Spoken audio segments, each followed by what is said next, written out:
Yo, what is up, guys? Savage Boy 23 back with another video.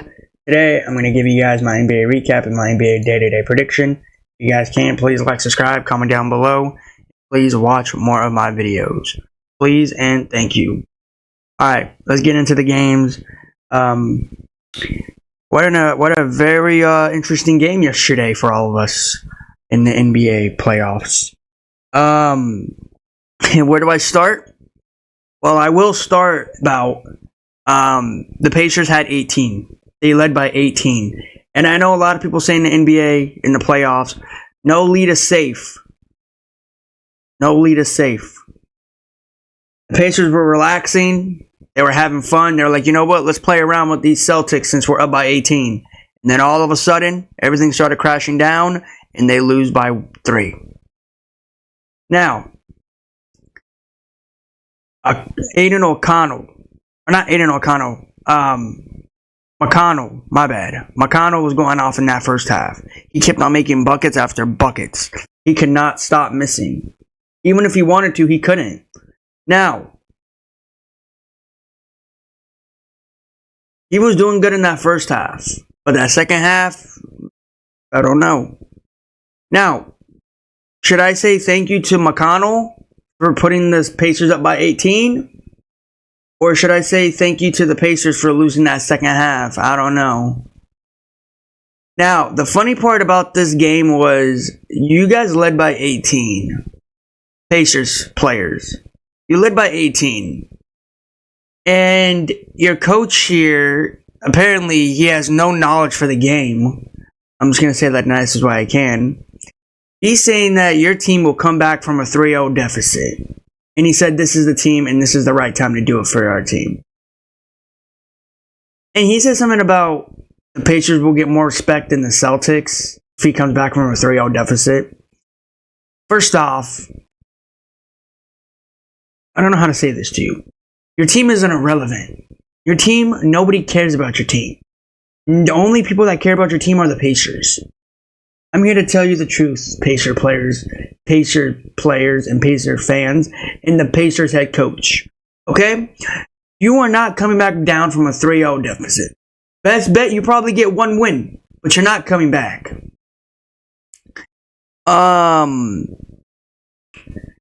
Jason Tatum, thank you.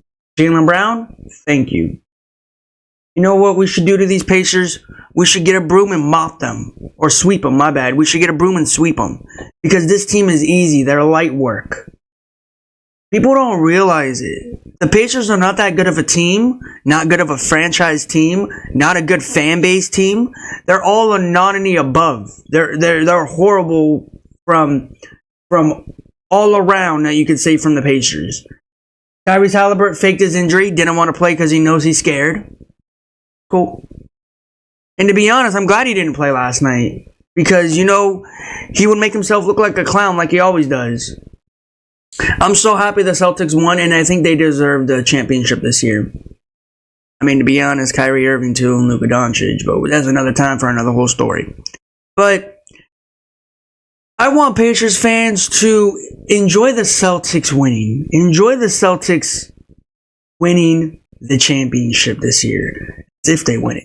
I want the Celtics fan base to, you know, rub it in the Pacers' face for thinking that the Pacers really think they're good, but they're really not. The Knicks could have been there. The Knicks could have had fun. The Knicks could have went up and down. The Knicks named Jalen Brunson could have carried the Knicks to a win. And you guys tell me that the Knicks are not that good. The only reason why the Knicks were not good because they didn't have no good. All their star players were hurt. And the only players that were not banged up was the Pacers players. And I don't care what Pacers fans say in the comments. Oh, our players were banged up.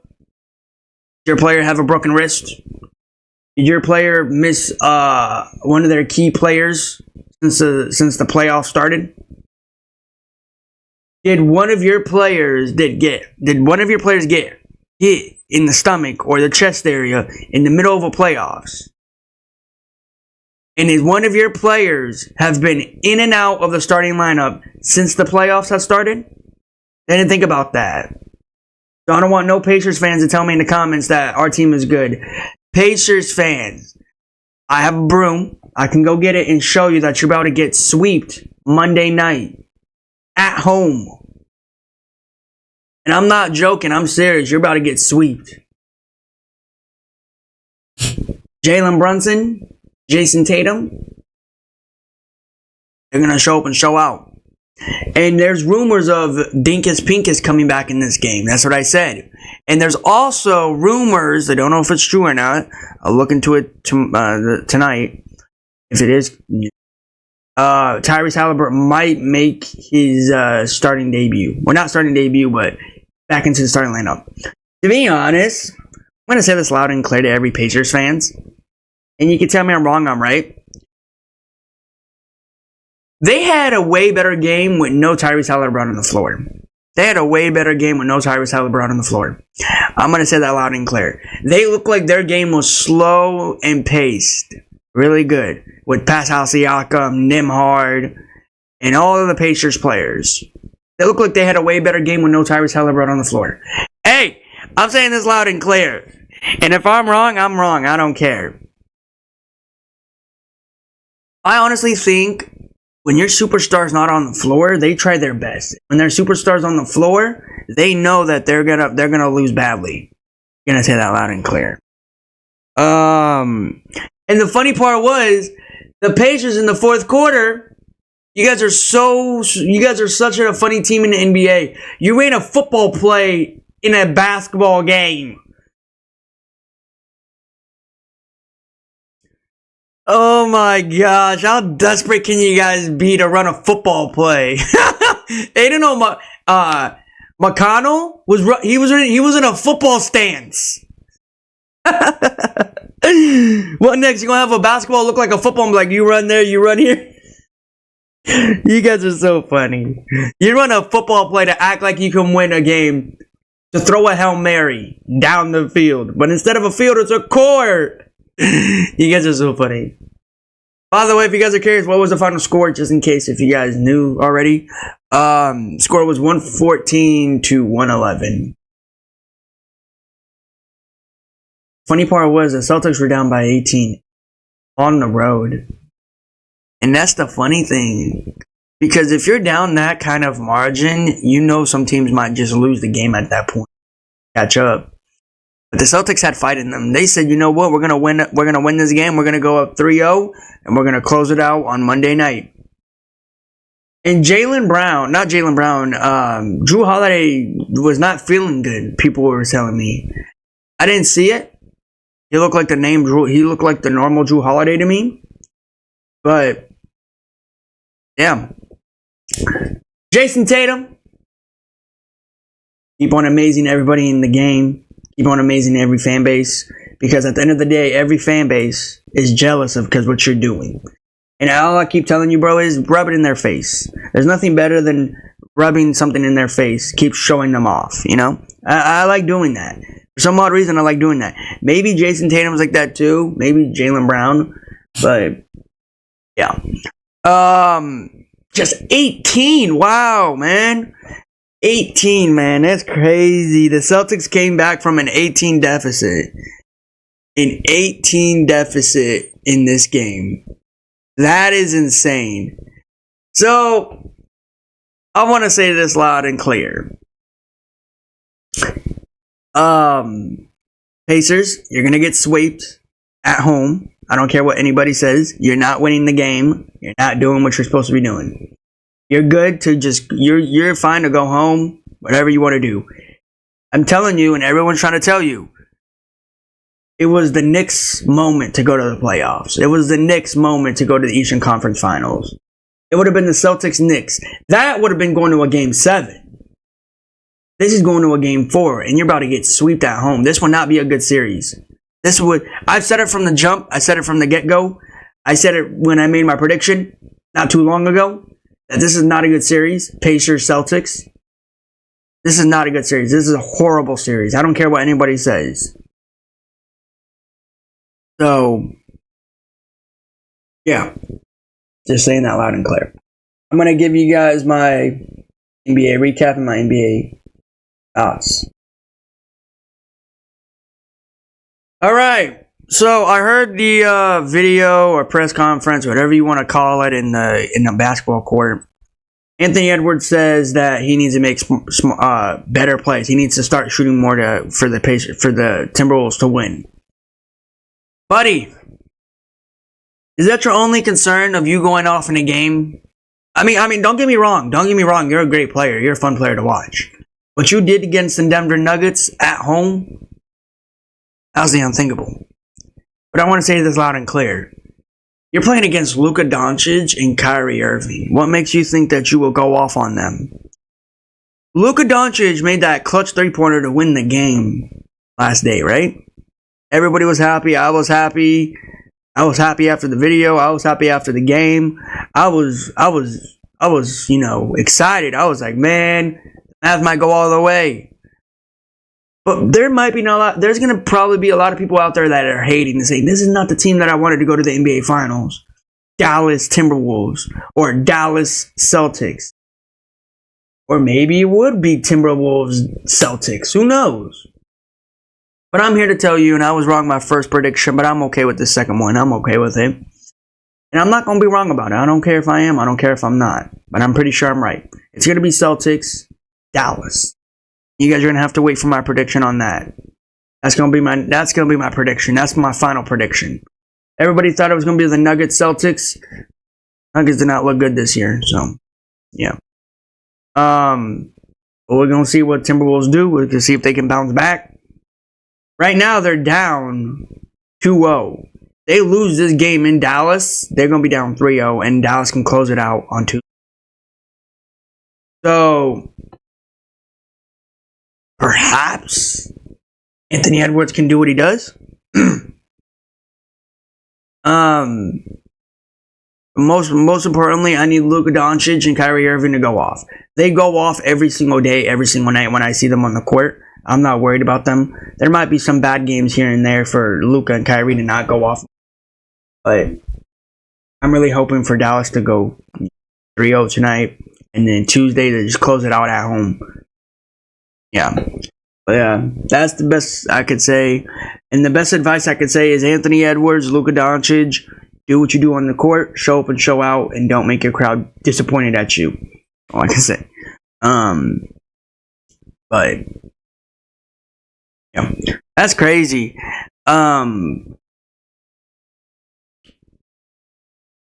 two teams that everybody's going for, the Timberwolves and the Pacers, they're about to get swept in the Western Conference and the Eastern Conference Finals.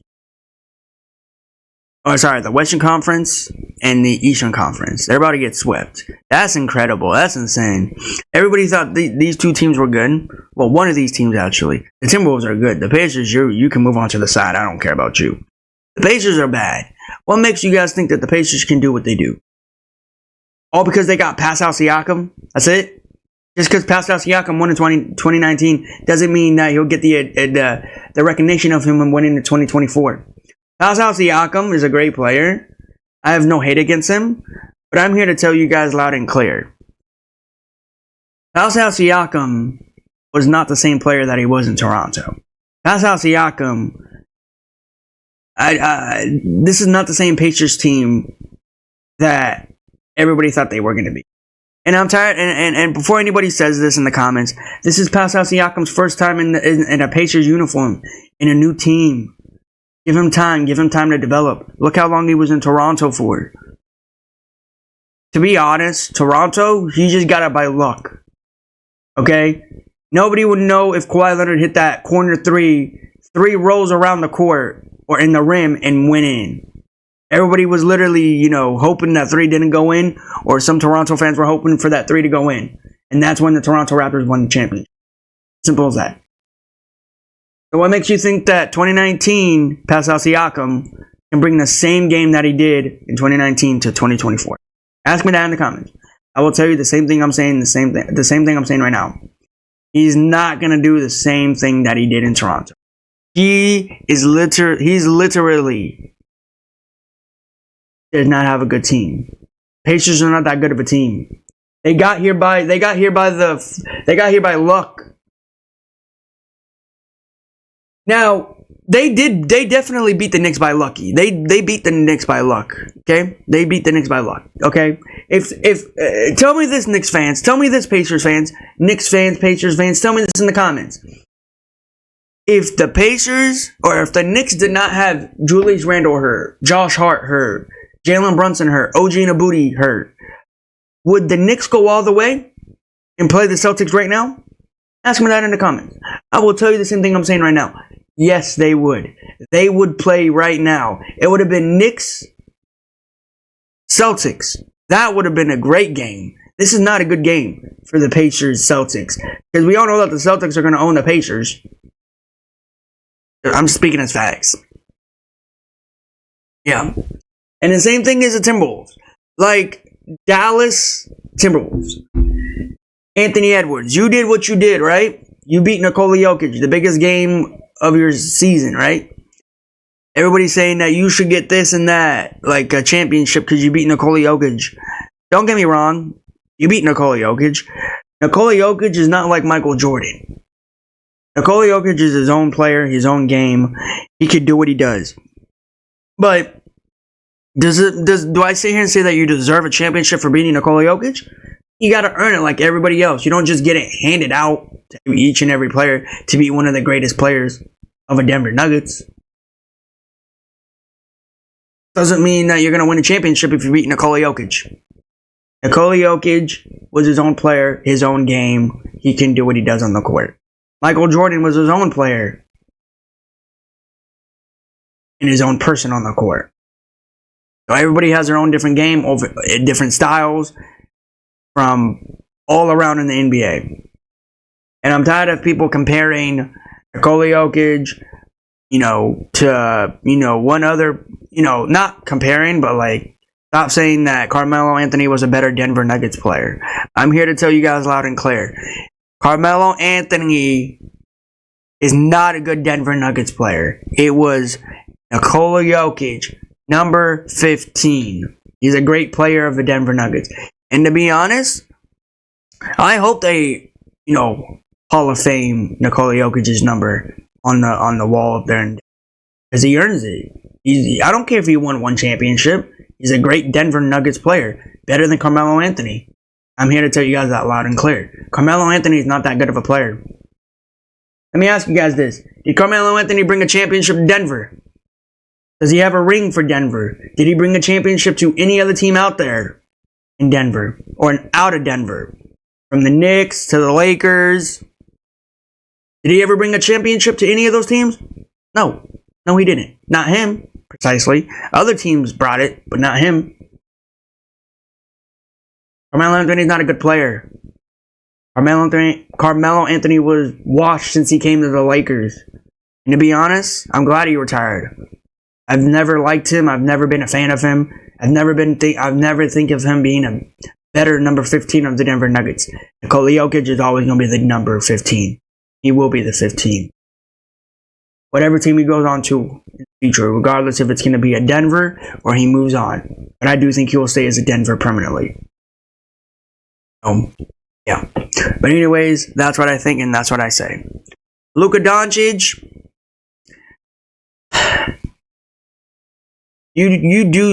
I do see you as a Dirk Nowitzki. I don't know why. I just see you play as a Dirk Nowitzki sometimes on the court. That step back 3 that you did, that step back 2-pointer you do. Hey, Luka, you already know what I talk about you, so you're good. I ain't got to talk about you a lot, so you guys know what I talk about Luka. Luka is an amazing player to watch. He's a fun player to watch. I don't know what to say, but he's a fun player to watch, a great player to watch, and he brings that energy when basically some teammates don't want to have on the court. I mean, to be honest, everybody has to have that energy. Luka brings it out of all of them. But I'm going to give you guys my NBA news, and then I'm going to end it here. Alright? Now, there was some news going around. I hope this is fake. I do think this is fake. So, this is from next season. Next 2020. End of 2024, end of 2025. So there was some trades going around. So, I'm going to tell you guys. So Pacers, you get Jason Tatum. Okay? Just Jason Tatum. Then for the Celtics, you get Jason Tatum again. Don't know why that's there, but okay. The Timberwolves, you get Luka Doncic. And the Timberwolves, you have, or Dallas Mavericks, you have Anthony Edwards. Now, whoever keeps making these kind of trades in a different jersey, in a different home court, that must be the funniest thing I've ever seen. What makes you think that what makes you think that Jason Tatum will leave the Boston Celtics to join the freaking Pacers? One of the worst franchise teams in the NBA. Oh God. I cannot see Jason Tatum in a yellow and blue. Hey, I could see him in a purple and yellow though, or purple and gold, whatever you want to say. And who wants to see Tyrese Halliburton in a Celtics uniform? Oh God, I don't want to see him in that green and white. Oh God, I would stop talking about the Celtics permanently. I do want to see. I mean, I already see it on him. I can't sit here and say that he will go to it. I think he will be a Dallas for life. Luka Doncic in a Timberwolves uniform. That blue and that white. We already see it from him on a Dallas uniform when they're on the road or at home, whatever the case may be. Honestly. It wouldn't look too bad for him. But I kind of want him to be a Dallas for life. Yeah. Anthony Edwards. Again, we see it from him again. We already saw it from him in Minnesota. He wears that blue. On the road, I think he wears that white. So, yeah. That wouldn't look too bad for him. As a Mavs player, if he was a Mavs player, it wouldn't look too bad for him. So, yeah. But the worst one was Jason Tatum wearing a Pacers uniform. And the second one was Tyrese Halliburton wearing a Celtics uniform. Don't make these kind of clown jokes because sometimes it will look bad for some other fan bases out there. That's just ugly to see. Oh my God. I cannot picture Tyrese Halliburton in a Celtics uniform or Jason Tatum in a Pacers uniform. Oh God. But yeah. That's what I got. And there was some other news that I want to talk about real quick before I end it. Apparently, I'm not going to sit here and talk about it a lot. I'm just going to talk about it a little bit. Apparently, the crybaby son, he wants to join the Los Angeles Flakers or the Phoenix Buns. Now, I know I'm late to the party, but I don't care. First off, you're terrible to go in the NBA. I don't even know why you're going in the NBA. You're only going in the NBA because you're the son of your father in the NBA. Because your father's in the NBA and everybody thinks that he's the greatest all time, but he's really not. Everybody thinks that you are, but you will be the greatest all time. You really won't be. You're terrible. You're trash. You're not good at what you do. You transfer from USC to go to another college. You know why? Because you're on the bench. The reason why you're on the bench is because your coach is trying to tell you that you're not that good. You don't have that talent player yet. And to be honest, I would agree with your coach. You're not that good. Horrible. If I was in that coach spot, if I was a second coach of the USC, I would have done the same thing. I wouldn't even give you playing time. You wouldn't embarrass the team. But you're lucky that I'm not a USC coach. Because if I was a USC coach, I wouldn't even let you play. I would bench you. Because you're not that good of a player. And there's no way for you to go in that NBA draft. Because there's no talent on you. You're not that good. And I'm tired of people telling me, give him time to develop. Develop doesn't take... for people in the NBA, time for developing, you don't need time. You need to just get it off the bat. How long did it take Luka to get in the NBA? How long did it take Giannis to get in the NBA? How long did it take SGA to get in the NBA? What about Anthony Edwards? Did they go pro in the NBA because of time? No, they went to the pro because they're good. They did good in their college careers. They did good in their high school careers. I don't see no potential on that kid. And I'm tired of people saying that he's that good of a player. He's not. He's not. When Lonzo Ball comes back into the NBA or LaMelo Ball comes back and they just came off an injury, they're going to be better than him. And it hurts me to say that because I'm not a huge fan of the Ball brothers. I just say it. Because they're the worst people. They're the worst players in the NBA. There's nobody worse than the Ball family and the Crybabies family. Those are the two worst players in the NBA. Okay? So, that's what I say and that's what I think. But the two teams that he might go to are the Phoenix Suns and the Los Angeles Clippers. I honestly, I don't care what's going to happen and wherever he goes, and I won't be talking about him from the futures to come. All I want to say is he's not going to go off in games. Simple as that. I speak. Yeah. That's what I say and that's what I think. But guys, that is my NBA recap and thoughts. Please again, guys, like, subscribe, comment down below, and please watch more. I will see you guys next video. Peace out. Like, subscribe, comment down below. Like, subscribe, comment down below, and watch more of my videos. Please and thank you. See you.